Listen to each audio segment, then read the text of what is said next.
Hey, what's good, y'all? I'm back. It's your girl Rasati out here in Singapore. You're listening to the Night Out podcast. It's about 10:30 something on a Thursday. Anyway, so I dropped an episode a little bit earlier, but I wanted to get back on here because I've been having a lot of really great conversations in the last couple of hours, right? And I wanted to share some of this insight I just forgot about, basically, because I really feel like all the wisdom of the world is within us. It's just a matter of remembering, because sometimes it comes out through conversation, sometimes it comes out through a song, a movie, a book.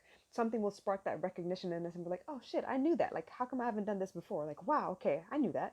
So something I want to talk to you about is addiction and addicts and their behaviors, mostly because I keep hearing the same excuses over and over again. People be talking about, oh, I don't have enough time in the day, man. I got a single job. I got 3 jobs. I got school. I got work. I got this. I got that. Okay, I get it.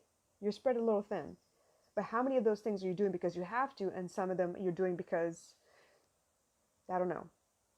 Some of them you're doing because you have no choice, because you need a job, you need money, you need an income or whatever. Some of those things you really don't have to be doing, but you're roped into it anyway. So how many of those things could you let go of right now? How much time could you release so you have time to do other things that you're more passionate about?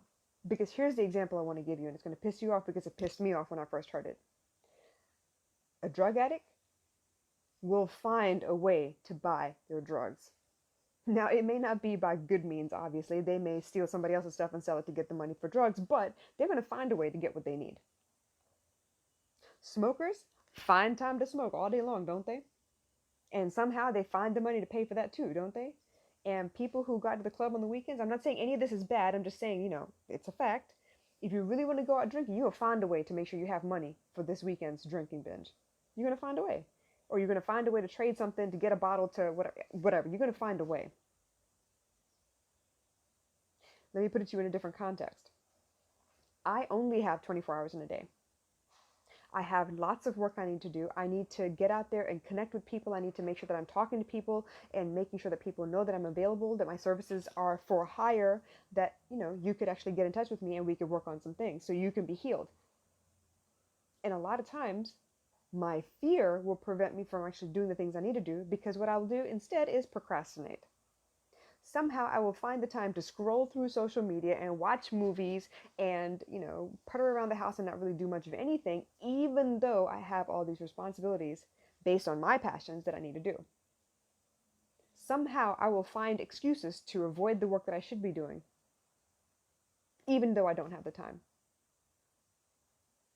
I know I have responsibilities. I need to get up in the morning. I need to take baby girl to school. I need to make sure that there's food in the house. I need to make sure the water is on, the lights are on, all these things, right? I need to make sure all those things are happening.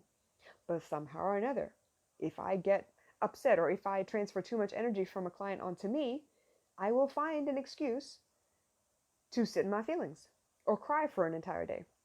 Somehow, I will manage to put off the things that I need to do and be distracted. I will find an excuse. I know I need to work out every day. I know the best time for me to work out is either right before I go to bed or first thing in the morning. But because it's not super important to me and no one's holding holding a gun to my head or forcing me to be accountable for any of this stuff, I can put it off. I can put it off over and over again. The point being, an addict and their behavior, they will find a way to do what they want to do. And the key word is want. In their mind, they may believe this is what I need, this is what I need, this is what I need. But you know what? We're very funny about telling ourselves what we need and what we don't need. I know I need 3 square meals a day.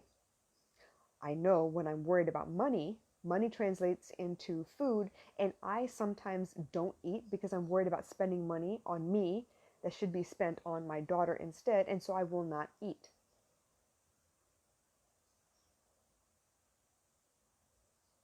It's all about what you believe you need, all about what you believe you want. What do you want? I had someone ask me earlier, oh my God, I'm a student. I want to create this. I was told to do this. So I followed this line of, schooling. And then I decided maybe that wasn't for me. And somebody else said, hey, why don't you try this instead? So I tried that and I was pretty good at it, but I don't really enjoy it that much. But I really want to do this third thing. And I don't know how to do any of it. And I was like, well, you got 2 choices. Either you do it or you don't. Yeah, but what if I try it and it doesn't work and I don't like it so much and I get bored? Well, bottom line is if you don't try it, you won't know if you like it or not. And you won't know if you get bored or not. And most times if you get bored, Don't you find a way to make it interesting again? How did you get through school? You had no choice. You had to go through school. You had to go through all those classes and all those grades, all those exams, right? And eventually you got to higher learning. How did you get through all of that? It wasn't like it was fun. You had no choice. You had to go. But how did you find the way to motivate yourself to study? Was it the fear of failing? Or did you find a way to push through? Did you find something you liked about it, and that led to a second something you liked about it, and maybe a third thing you liked about it, and eventually you got through the class? It's all about your priorities, all about what you believe is necessary. Addicts have a tough time. They will go through, oh, I need a fix.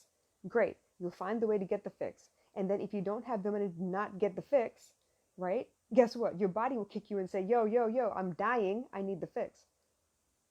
So then you're back in that cycle again. So how do you get through that? How do you change your thinking? How do you change your thought patterns? How do you start to believe that you do have 24 hours and that is a lot of time and you can get all the things you want to get done in that time frame? How do you change your thought pattern? I had a podcast episode the other day that was a body at rest, right? A body at rest tends to stay at rest. A body emotion tends to stay in motion unless acted upon by an outside force, right? So if you've always thought this way, how do you change your thought patterns? You got to introduce new information. And new information comes a cycle of grief because you're saying goodbye to the old and you're trying to welcome the new. You're trying to battle your fear of the new. There's so much that you have to consider. And most times you need someone to hold you accountable because comfort feels really good and you know what to expect in that comfort zone and you don't want this new stuff. It's too scary. That's where coaches come in, or a mentor, or a faculty advisor, whatever you want to call it. You can get all this stuff done. But how bad do you want it? Does it hurt enough that you can't stay there anymore? You got to move forward. Does it bother you enough that you don't have what you want, that you're going to make some changes and stick to it? Because trust me, I will work out for a full week and then be like, oh yeah, my schedule doesn't line up with what I need to do. I have to suddenly wake up earlier than usual, and so I'm going to skip it today. And suddenly that rest day will become a rest week and a rest month, and I got to start all over again. Because I haven't decided in my own mind that it's super important and that I need to make the sacrifices that I need to change my lifestyle. But if a drug addict can find a way to make money to buy the drugs that they've decided that they need, I know we can find 20 minutes to work out every day. We can find 30 minutes to make dinner ourselves. We can find the time to read a book a little bit at a time every day so that we can elevate our game. We could do more than we did the week before or the month before or the year before. Because the last thing I want, and I'm pretty sure it's the same for you, the last thing I want is to finish 2020, go into 2021 and find out that I lived 2019 all over again in 2020. I don't want that, which means I got to give up some stuff. I got to come face to face with some ugly truths. I need to be ready to let go of things that really don't serve me. I need to acknowledge that they don't serve me first. So I'm going to tell you again, if a drug addict can find the time to find the money to get the fix, we don't have any excuses. First of all, they're not even in their right mind, poor things. They are under the influence. But they know what they need. It's very, very clear to them. With all the distractions and all the noise and all of the news and all the social media, we tend to forget what's important. Why? Because there's too much. It's almost like a kid with too many toys. They forget what they have. They forget how much they have. They don't play with half the things that they have. It's not until you start clearing out all their toys that suddenly like, oh my God, I have this and I have that. When you have too much going on, when there's too much noise around you, you don't know what to focus on. The best thing to do is to reduce, to clear out, to declutter. Once you know what's important, you know where to focus. You know what you need to get done and how you need to get it done. So what will you do today with your 24 hours? What will you do differently that you didn't do yesterday? What will you add to your routine? Let me know in the comments. I'm curious. And I'll catch you again soon. Bye.